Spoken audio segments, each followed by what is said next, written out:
নমস্কাৰ নতুন এক ভিডিঅ'লৈ সকলোকে স্বাগতম জনাইছোঁ। আমি আজি পঢ়িবলৈ লৈছোঁ ষষ্ঠ শ্ৰেণীৰ অসমীয়াৰ পাঠ্যপুথি উন্মেষৰ এটি কবিতাটিৰ নাম হৈছে ৰিমঝিম ৰিমঝিম বৰষুণ আহে। আমি কবিতাটি পঢ়াৰ আগতে কবিতাটো কোনে ৰচনা কৰিছে তাক জানো আহা। এই কবিতাটো ৰচনা কৰিছে বিশিষ্ট শিশু সাহিত্যিক, যাক আমি এখুত ককাইদেউ বুলি সকলোৱে জানো। তেখেত হৈছে নৱকান্ত বৰুৱা। তেখেতৰ জন্ম হৈছিল 1926 চনত। তেখেত এগৰাকী একেধাৰে কবি, ঔপন্যাসিক, শিশু সাহিত্যিক। তেখেতে বহুতো শিশু সাহিত্য ৰচনা কৰিছে।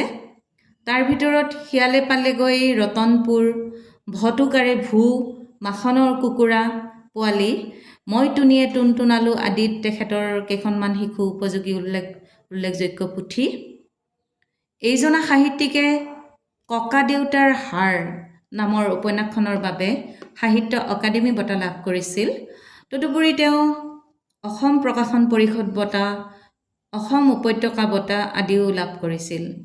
ভাৰত চৰকাৰে তেখেতক পদ্মভূষণ সন্মানেৰে বিভূষিত কৰিছিল। তেখেত অসম সাহিত্য সভাৰ সভাপতিৰ আসনো অলংকৃত কৰিছিল।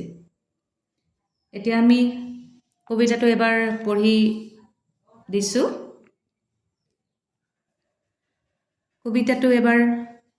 দিছোঁ। ৰিমঝিম ৰিমঝিম বৰষুণ আহে। যেতিয়া পথাৰ থাকে ৰ'দত শুকাই, গছৰ সেউজী পাত থাকে ডোঁ খাই, এটোপা দুটোপা কৰি বৰষুণ আহে, গছ লতা ঘাঁহ বনে মিচিকি হাঁহে। ৰিমঝিম ৰিমঝিম বৰষুণ আহে। ইমান পানীৰ টোপ নোৱাৰো গণিব, ভাল পাওঁ ৰিমঝিম গীতহে শুনিব। লগে লগে নাচি নাচি পূবালী বতাহে, আমাৰ লগত যেন পাতেহি কথাহে। ৰিমঝিম ৰিমঝিম বৰষুণ আহে। ডাৱৰে উফন পাতে, বিজুলীয়ে হাঁহে, আকাশৰ চকু বানি বৰষুণ আহে। ইমান টোপালবোৰ অকণি অকণি, নোৱাৰো কৰিব শেষ গণি গণি গণি। বৰষুণ আঁতৰিলে বাজলে ওলাওঁ, মেলি দিওঁ নিজৰাত কাগজৰ নাও।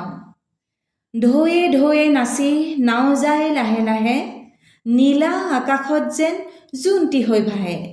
ৰিমঝিম ৰিমঝিম বৰষুণ আহে।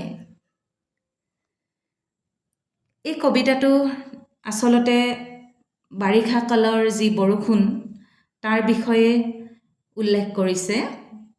আমাৰ অসমত ঋতু 6টা আহে: গ্ৰীষ্ম, বৰ্ষা, শৰৎ, হেমন্ত, শীত আৰু বসন্ত। এই 6টা ঋতুৰে প্ৰত্যেকটো ঋতুৰ এটা সুকীয়া আমেজ আছে। আৰু ঠিক বৰষা কালৰো আমেজবিলাক আমাৰ বৰ মনোৰম।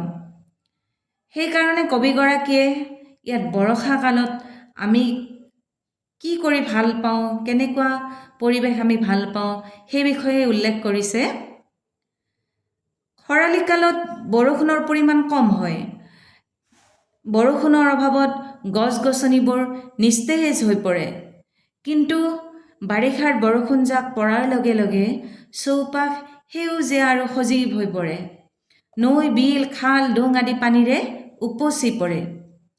কেতিয়াবা এই বৰষুণৰ পানী বাট পথৰ লগতে ঘৰৰ চোতালতো ভৰি পৰে। কণ কণ ল'ৰা ছোৱালীহঁতে কাগজৰ নাও সাজি এই পানীত উমলে। কবিতাটোৰ জৰিয়তে কবিয়ে বৰ্ষাকালৰ যি মনোৰম সৌন্দৰ্য, তাৰ মাজত শৈশৱৰ আমাৰ ধেমালিবোৰৰ এখন সুন্দৰ ছবি প্ৰকাশ কৰিছে। এইটো হ'ল কবিতাটোৰ মূল ভাৱ। যেতিয়া পথাৰ থাকে ৰ'দত শুকাই, গছৰ সেউজী পাত থাকে ডোঁ খাই। যেতিয়া পথাৰখন আমাৰ শুকাই থাকে খৰালি কালত, তেতিয়া কি কৈছে, গছৰ সেউজী পাতবোৰ ডোঁ খাই থাকে, তাৰমানে মূৰ তল কৰি থাকে, অৰ্থাৎ লেৰেলি পৰে। এটোপা দুটোপা কৰি বৰষুণ আহে, গছলতা ঘাঁহ বনে মিচিকি হাঁহে। যেতিয়া বৰ্ষাকালৰ বৰষুণ আৰম্ভ হয় এটুপ দুটুপকৈ, তেতিয়া এই গছলতা ঘাঁহ বনবোৰে কি কৰে, ঠন ধৰি উঠিবলৈ ধৰে। সেইকাৰণে কবিয়ে কৈছে মিচিকি হাঁহে। হাঁহিলে যেনেকুৱা এজন মানুহে সন্মুখত মিচিকি হাঁহিলে আমাৰ যেনেকুৱা মনবোৰ ভাল লাগি যায়, ঠিক তেনেকৈ কবিতাটোতো কবিয়ে কৈছে যে বৰষুণ আহি যেতিয়া গছলতাবোৰ ঘাঁহ বনবোৰ ঠন ধৰি উঠে তেতিয়া আমাৰ মনবোৰ ভাল লাগে। সেইকাৰণে মিচিকি হাঁহা বুলি কৈছে। ৰিমঝিম বৰষুণ আহে, ইমান পানীৰ টোপ নোৱাৰো গণিব, ভাল পাওঁ ৰিমঝিম গীতহে শুনিব। পানীৰ টোপবোৰ গণি শেষ কৰাটো সম্ভৱ নহয় সকলোৰে বাবে, কিন্তু তাৰ যি ৰিমঝিম শব্দ, এই শব্দটো এটা যেন গীত হৈ আমাৰ কাণত বাজে, তাকেই কবিগৰাকীয়ে ক'ব বিচাৰিছে। লগে লগে নাচি নাচি পূবালী বতাহে আমাৰ লগত যেন পাতেহি কথাহে। পূবালী বতাহ অৰ্থাৎ পূবৰ পৰা যি বতাহ বলে, সেই বতাহে যেন আমাৰ লগত নাচি নাচি কথাহে যেন পাতিছে আমাৰ লগত, আমাৰ তেনেকুৱা ভাৱ হয়। আৰু কৈছে ৰিমঝিম বৰষুণ আহে, ডাৱৰে উফন পাতে, বিজুলীয়ে হাঁহে, আকাশৰ চকু পানী বৰষুণ আহে। ডাৱৰবোৰে উফন পাতে বুলি কৈছে।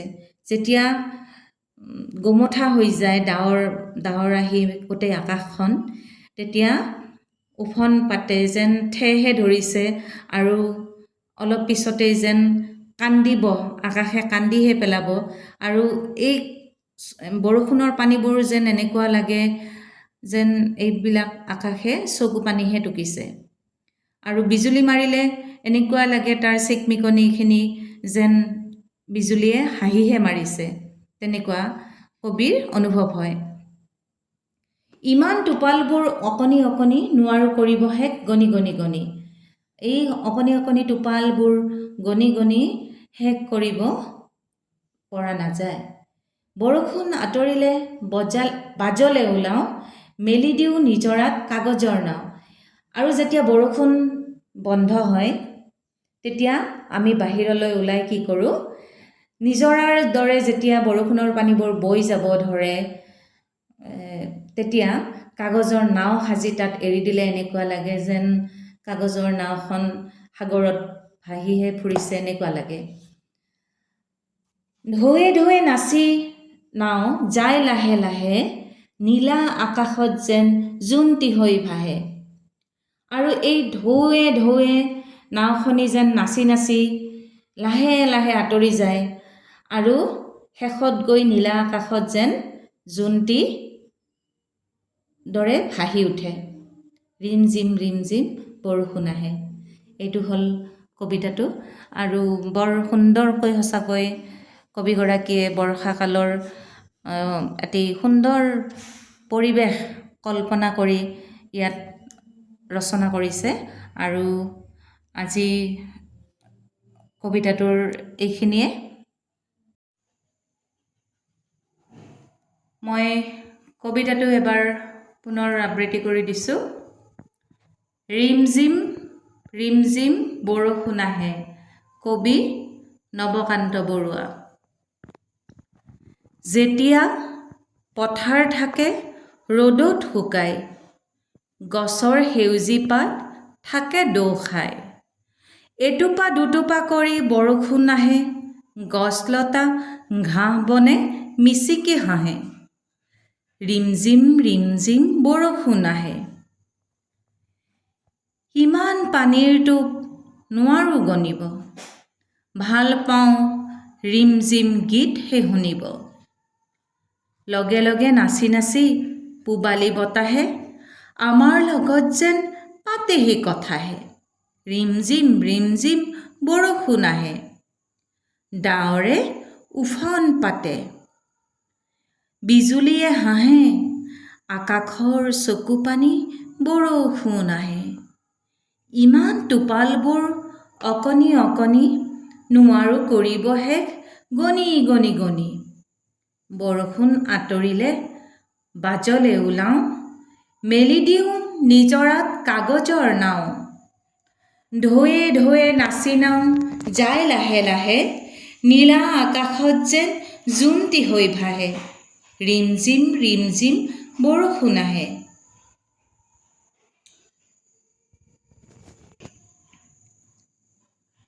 এইটোৱেই আছিল আজিৰ কবিতাটো। যদি ইয়াৰ প্ৰশ্ন উত্তৰসমূহ লাগে তোমালোকে নিশ্চয় কমেণ্ট কৰি জনাবা। আৰু ভিডিঅ'টো যদি চাই ভাল পালা তেনেহ'লে লাইক কমেণ্ট ছাবস্ক্ৰাইব কৰিবলৈ নাপাহৰিবা।